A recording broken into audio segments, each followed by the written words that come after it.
আজকে আমরা গিট ক্লোন এবং গিট পুল সম্পর্কে জানব। তো শুরুতে আমরা গিট ক্লোন কিভাবে করে সেটা আমরা দেখব। গিট ক্লোন হচ্ছে আপনি কোনো একটা রিপোজিটরিকে যেটা আপনার গিটহাবে রাখা আছে সেটা আপনি আপনার লোকাল মেশিনে ডাউনলোড করে কাজ করবেন। এটা আপনার গিটহাবের রিপোজিটরি হতে হবে, আপনার বন্ধুর গিটহাবের রিপোজিটরি হতে হবে। তো আজকের ভিডিওতে আমি একটা কিছু আমার রিপোজিটরি আমি আরেকটা কম্পিউটারে ডাউনলোড করব বা ক্লোন করব, সেটাই আমি দেখাবো। তো তার জন্য আমি একটা রিপোজিটরি ক্রিয়েট করে রেখেছি, একটা রিপোজিটরি ক্রিয়েট করে রাখা। তো এখান থেকে আমাকে যেটা করতে হবে, এই যে কোডে ক্লিক করব। কোডে ক্লিক করলে এই যে HTTP সিলেক্ট করা অবস্থায় যে লিঙ্কটা আসবে সেই লিঙ্কটা আমরা কপি করে নিব। এই যে কপি করে নিলাম।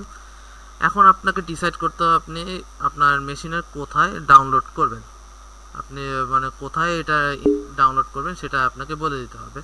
তো আমি চাই আমার ডেস্কটপ স্ক্রিনেই এটা, মানে ডেস্কটপ ফোল্ডারেই এটা আমার ডাউনলোড হোক বা ক্লোন হোক। তো আমি ডেস্কটপ সিলেক্ট অবস্থায় আমি ডেস্কটপটার উপর এই যে টার্মিনাল দিয়ে ওপেন করলাম এবং আমাকে চেক করে নিতে হবে গিট ভার্সন লিখে যে আমার এই মেশিনে গিট কাজ করে কিনা।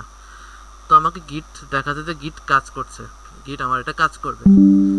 আরেকটা জিনিস আমাদের শিওর হতে হবে, আপনি যে রিপোজিটরিটা ডাউনলোড করবেন, যে রিপোজিটরিটা পাবলিক বা ক্লোন করবেন সেটা পাবলিক হতে হবে, অর্থাৎ এই রিপোজিটরিটাকে পাবলিক হতে হবে। যদি এটা প্রাইভেট হয়ে থাকে তাহলে আপনি যতই লিঙ্ক শেয়ার করুন না কেন এই লিঙ্কটা অ্যাক্সেস করবে না।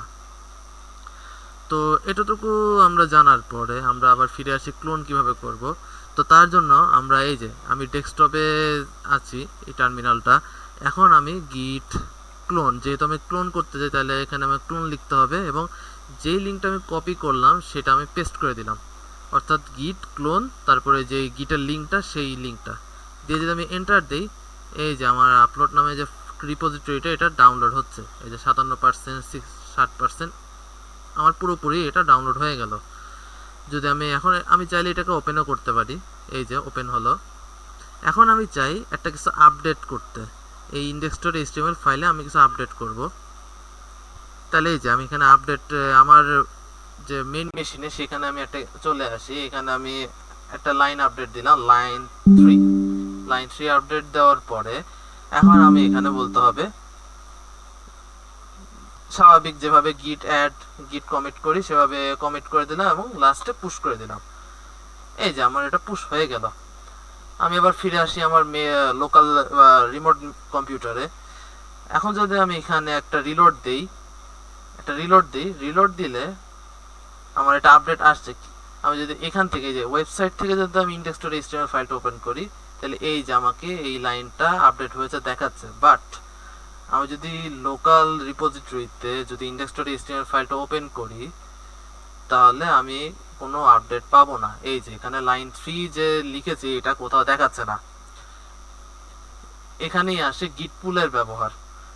অর্থাৎ আমরা গিট পুল ব্যবহার কিভাবে করব, আমাদের যে ফাইলটা যে ফোল্ডারটা আমরা ডাউনলোড করেছি সেই ফোল্ডারটাকে আমরা টার্মিনাল দিয়ে ওপেন করব প্রথমে। এই যে এখন আমি আছি আপলোড নামে যে ফোল্ডার সেই ফোল্ডারের ভিতরে। এখানে যদি আমি লিখি গিট পুল,